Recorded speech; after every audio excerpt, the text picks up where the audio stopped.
Creo que Drogba marca una gran diferencia para ellos. Es una gran diferencia para ellos. No creo que puedas reemplazar a Drogba. Puedes comprar jugadores de primer nivel. Puedes invertir como lo hizo el Chelsea, pero Drogba, solo hay uno. Allez, ça peut faire but, ça. Allez, Didier Drogba qui va s'avancer dans la surface de réparation. Le dribble de Drogba. Et un but de Drogba exceptionnel. Exceptionnel but de Didier Drogba. Drogba es el tipo de persona que es tan leal que nunca olvidó que yo lo llevé desde el Marsella. Recuerdo claramente que Abramovich me preguntó: ¿a quién quieres como delantero? Todos los grandes nombres de Europa estaban disponibles en ese momento. Y yo le dije: Drogba. ¿Y quién es él? ¿Dónde juega? Le dije: señor Abramovich, no importa cuánto. Pague.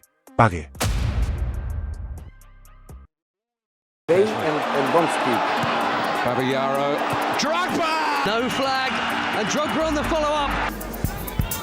Here comes some Lampard. Intelligent, Drogba! Wonderfully worked! And Didier Drogba, who surely should have had a couple already, finally gets one that counts. Rad Gullit llegó a Inglaterra para revolucionar al Chelsea, un equipo que antes tenía una reputación mediocre, y lo transformó en uno de los aspirantes al título.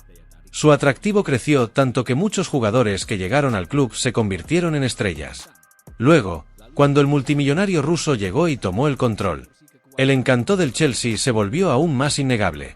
Él remodeló todo el club con una enorme inversión de dinero, y quería contratar a un entrenador que acababa de ganar el título europeo. No pasó mucho tiempo antes de que Chelsea recibiera a un monstruo, que al principio fue subestimado por el propio dueño del club. Afortunadamente, ese entrenador, que más tarde sería apodado de Special One, logró convencer a todos de sentarse, guardar silencio y observar todo lo que era capaz de lograr. Un jugador africano que había llegado casi de forma inesperada, de repente se convirtió en una chispa de esperanza, que creció hasta transformarse en una felicidad inmensa. ¿Acaso la historia de éxito del jugador llamado Didier Drogba termina simplemente con su llegada a Londres? Por supuesto que no. Detrás de eso hubo una lucha enorme, sacrificios que provocaron lágrimas, y un esfuerzo tan grande que llamó la atención del mundo.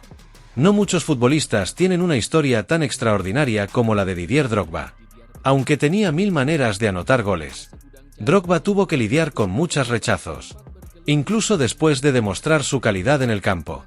El rechazo fue algo que siempre lo acompañó. Desde niño, su camino no fue fácil. Los obstáculos parecían ser su alimento diario. Nacido en 1978, Drogba y su familia eran originarios de Abiyán, Costa de Marfil. Aunque sus padres tenían trabajo, decidieron enviarlo a Francia para vivir con su tío, cuando apenas tenía 5 años. Tras investigar un poco, se descubrió que los padres de Drogba tenían una razón clara, por la que se atrevieron a enviar a su pequeño hijo al extranjero, incluso a otro continente. En ese momento, los padres de Drogba creían que la vida en Francia le ofrecería un futuro mucho más prometedor. Además, confiaban plenamente en el tío de Drogba, a quien consideraban una persona capaz de educar y cuidar bien de su crecimiento. Su tío, Michel Goba, no se sintió abrumado por esa responsabilidad. Al contrario, la asumió con orgullo y estaba decidido a darle lo mejor a su sobrino. Por coincidencia, su tío era un apasionado del fútbol. Incluso había jugado de forma profesional a comienzos de los años 80, en la segunda división del fútbol francés. De ahí se entiende claramente de dónde nació el amor de Drogba por el fútbol. Lamentablemente, en 1986, cuando Drogba tenía 8 años, empezó a sentir una profunda nostalgia por su familia. Le pidió a su tío que lo llevara de regreso a Costa de Marfil, para reencontrarse con sus padres. Sin embargo, su tío no pudo hacerlo, ya que ese año el país atravesaba una grave crisis económica, que alcanzó su punto máximo a finales de los años 80. Sus padres incluso habían perdido sus empleos, por lo que se vieron obligados a dejar que Drogba permaneciera en Francia con su tío. A pesar de la distancia, Drogba se dedicó con esfuerzo y disciplina a mejorar su habilidad con el balón, con la orientación única de su tío. Fue puliendo su técnica y su visión del juego. Cuando su tío le preguntó qué posición prefería jugar, Drogba respondió sin dudar, en el ataque. Su tío le dijo entonces: en el fútbol, todos miran al delantero. Juega en la delantera y haz que te vean. A partir de esas palabras, Drogba comenzó a entrenar duro, para perfeccionar su capacidad de marcar goles, y fortalecer su físico para no caer fácilmente en los choques con los rivales. A los 19 años, el talento de Drogba en el fútbol ya era evidente. Su nombre comenzaba a hacerse conocido en las divisiones inferiores del fútbol francés. Marcaba gol tras gol, y en una sola temporada llegó a anotar más de 20 tantos. Fue así que, en 1997, el Paris Saint-Germain, PSG, mostró interés en él. Al enterarse de que representantes del club querían reunirse con él para negociar, Drogba se sintió feliz y entusiasmado, organizó la cita y esperó con ilusión el gran día. Sin embargo, para su desgracia, justo cuando iba a concretar el acuerdo, Drogba notó algo extraño, sintió que el club parisino estaba jugando con él. Mientras esperaba para firmar el contrato, los representantes del PSG nunca aparecieron. Pasó más de una hora aguardando, hasta que finalmente comprendió que el PSG no estaba realmente interesado en ficharlo. La negociación se canceló por completo, pues el club jamás envió a nadie a reunirse con él. Después de esa decepción, Drogba decidió firmar con el Le Mans. Su paso por Le Mans fue una etapa llena de aprendizaje. Su físico fue puesto a prueba, y en ocasiones llegó a sentirse exhausto debido a los entrenamientos intensos del equipo. Muchos opinaban que Drogba había empezado demasiado tarde su carrera profesional, y que su cuerpo no tenía la fortaleza necesaria para soportar el ritmo del fútbol de alto nivel. Incluso algunos llegaron a decir que Drogba necesitaría al menos 4 años para poder entrenar a diario y competir cada semana con regularidad. Por eso no fue raro que varios clubes desistieran de ficharlo en esa época.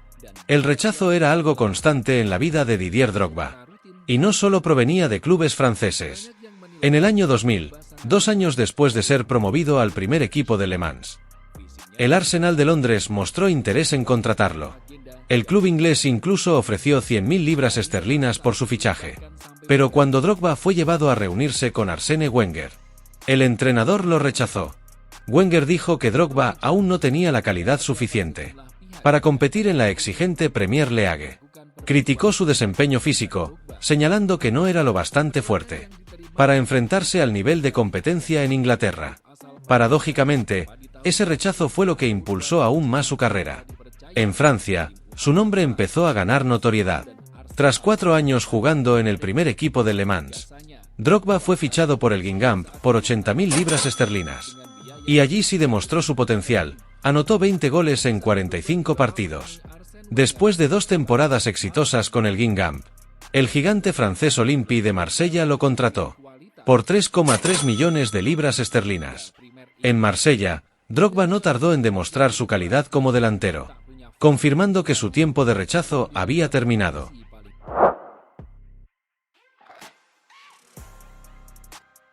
Didier Drogba solo jugó una temporada con el Olympique de Marsella, pero ese breve tiempo fue inolvidable para él.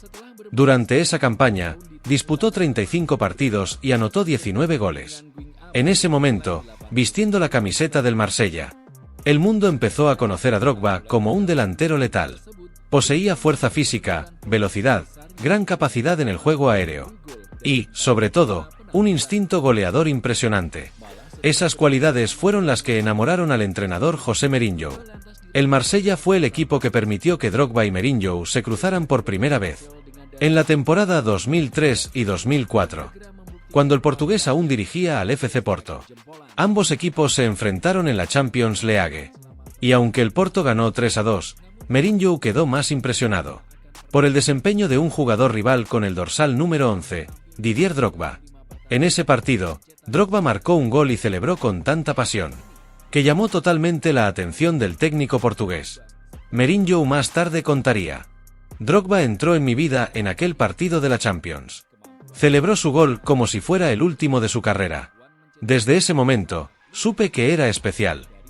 Mourinho quedó tan sorprendido que incluso preguntó si Drogba tenía un hermano gemelo, a lo que el jugador respondió sonriendo: algún día estaré en un club que pueda comprarte.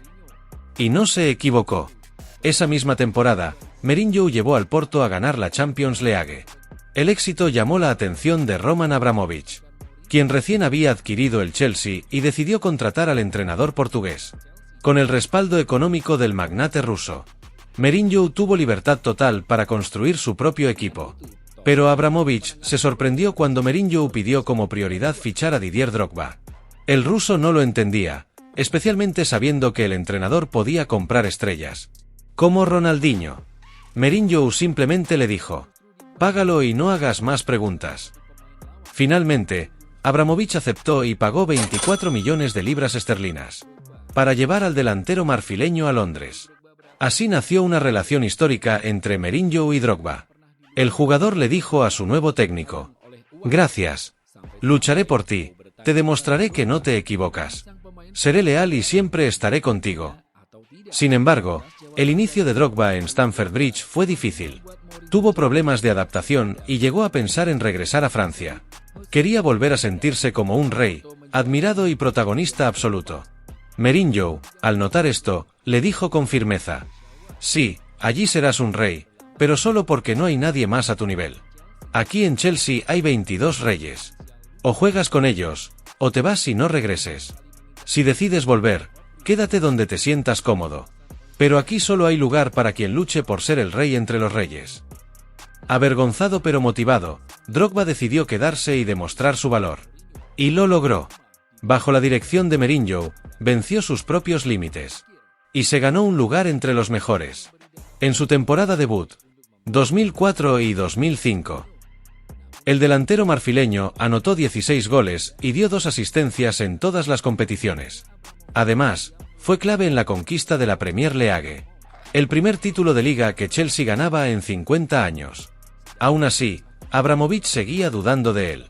El dueño del club insistió en fichar a Andriy Shevchenko, estrella del AC Milan y ganador del Balón de Oro 2004. Pero, pese a su prestigio, Mourinho mantuvo a Drogba como su delantero titular. Y Drogba no lo defraudó.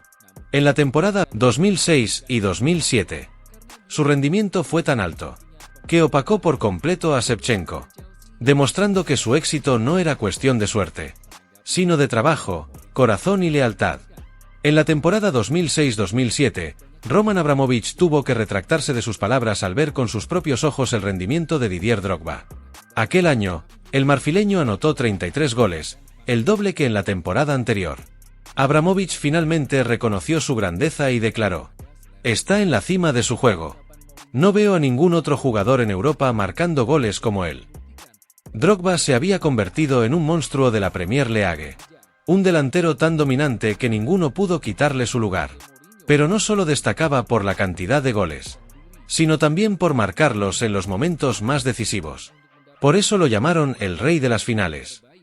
Todo comenzó con la Copa de la Liga 2005, cuando Drogba disputó su primera final con el Chelsea, y anotó el gol del triunfo en tiempo extra, dando la victoria a los Blues por 3-2. 2 años después, volvió a ser el héroe.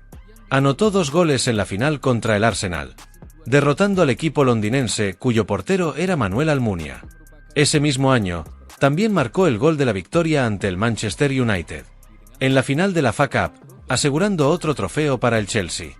Entre 2009 y 2012, el club ganó 3 Copas FA, y Drogba participó marcando en todas las finales. Sin embargo, su momento más legendario llegó en la final de la Champions League 2012, ante el Bayern de Múnich. El Bayern ganaba 1-0 gracias a un gol de Thomas Müller al minuto 83. Pero en el minuto 88, Drogba empató con un poderoso cabezazo. El partido se fue a penales. Y fue él mismo quien anotó el penal definitivo, que le dio al Chelsea su primer título europeo de Champions. Así, el título de King of Finals, rey de las finales, quedó grabado en la historia para siempre.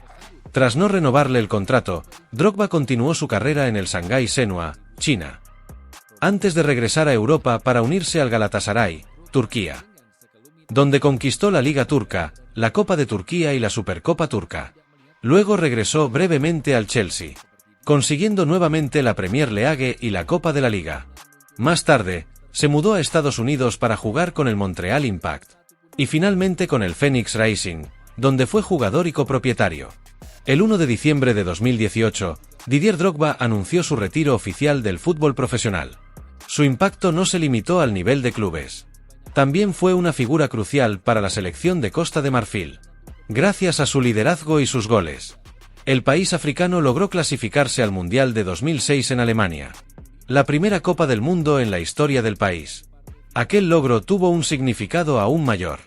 Tras la clasificación, Drogba hizo un llamado público al presidente Laurent Gbagbo y a los ciudadanos marfileños para detener la guerra civil, que había devastado el país durante 5 años. El periodista Alex Hayes del Telegraph escribió que Drogba era el verdadero héroe del pueblo marfileño. No solo por ser una estrella del fútbol, sino por su valentía y compromiso político en favor de la paz. En una entrevista, el propio Drogba dijo: «He ganado muchos trofeos, pero nada se compara con ayudar a mi país a encontrar la paz. Sé cuál es mi lugar, y eso es mucho más importante que cualquier título». Tras hacer historia en 2006, volvió a liderar a Costa de Marfil en el Mundial 2010 en Sudáfrica, aunque el equipo quedó eliminado en la fase de grupos. Ante Brasil y Portugal, Drogba dejó huella al convertirse en el primer jugador africano en marcar un gol contra Brasil en un mundial, con un cabezazo al minuto 78. Con una carrera repleta de triunfos, liderazgo y respeto, Didier Drogba será recordado para siempre como un delantero mundialmente legendario, no solo por sus goles, sino también por su corazón, humildad y legado fuera del campo.